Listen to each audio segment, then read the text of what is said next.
15वीं आलमी उर्दू कॉन्फ्रेंस के तीसरे रोज भी इल्म अदब, तहजीब व सकाफत और फ़नून लतीफ़ा की मुख्तलिफ जिहतों पर नशिस्तें, किताबों की रोनुमाई का सिलसिला जारी रहा। मारूफ शायर इफ्तिखार आरिफ की भी उर्दू कॉन्फ्रेंस में शिरकत हुई।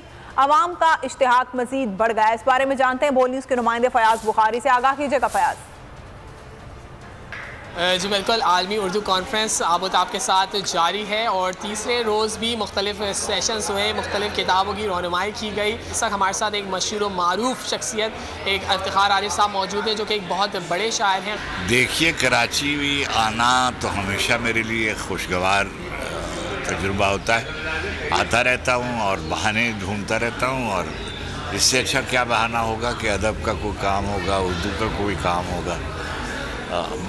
15वीं कॉन्फ्रेंस है, इसकी जितनी भी तारीफ़ की जाए कम है। 4 दिन गहमा गहमी, एक हंगामा, एक मुज़ाकरे, मुशायरे, डिस्कशंस वगैरह हो रहे हैं।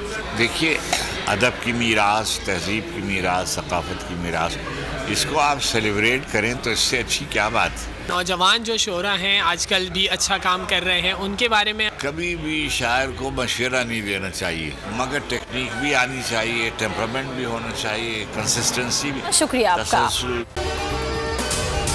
अगर आपको ये वीडियो पसंद आई है तो हमारे चैनल को सब्सक्राइब करें और बेल आइकन को प्रेस करें। देखें, ये तो उनकी वालदा से इंशाल्लाह कराएंगे।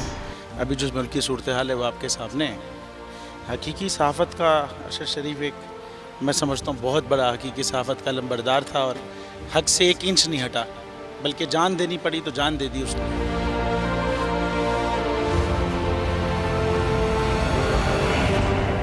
तो ये यादगार क्या हमारे दिलों में रहता है, ये तो सिर्फ एक दस्तक देती रहेगी यादगार। मैं समझता हूँ कि जो रुके तो कोहे गिरा थे हम, जो चले तो जहाँ से गुजर गए, रहे यार हमने कदम कदम तुझे यादगार बना दिया। ये अरशद शरीफ के लिए मेरे ख्याल में लिखा गया है।